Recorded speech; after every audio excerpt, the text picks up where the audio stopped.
la manière dont il avait traité avec Abraham, c'est aussi de cette manière qu'il va traiter avec sa sémence.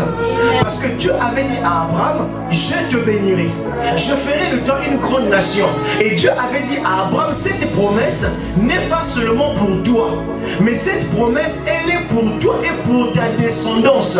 Donc quiconque qui reconnaît que je suis descendance d'Abraham, les 7 étapes de la vie d'Abraham sont pour toi. Ça veut tout simplement dire, lorsque je viens à Christ, je dois savoir quelles sont les promesses, quels sont mon héritage.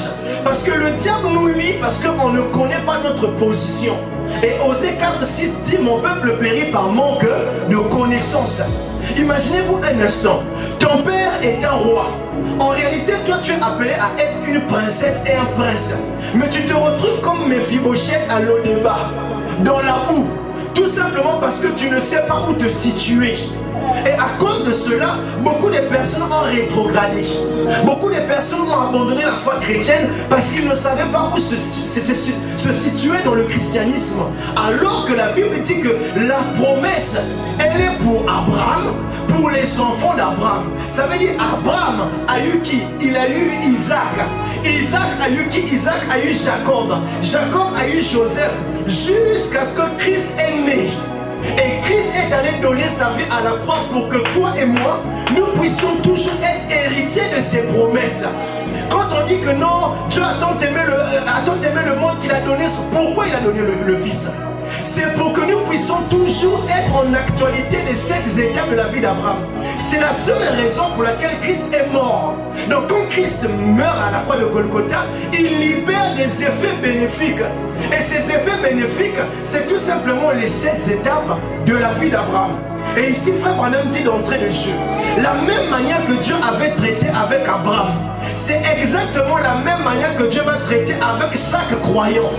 Et les gens disent que non, Dieu me parle. Combien disent ça? Combien de gens ont entendu quelqu'un dire non, Dieu me parle?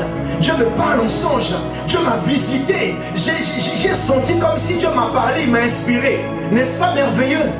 Mais la Bible dit aussi que Abraham, Dieu lui avait aussi parlé.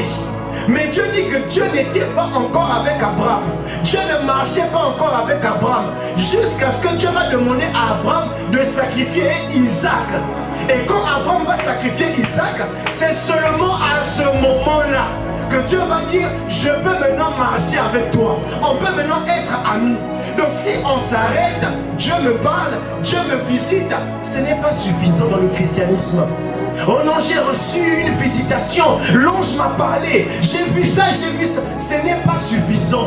Même les francs-maçons reçoivent aussi des songes, reçoivent aussi des visitations.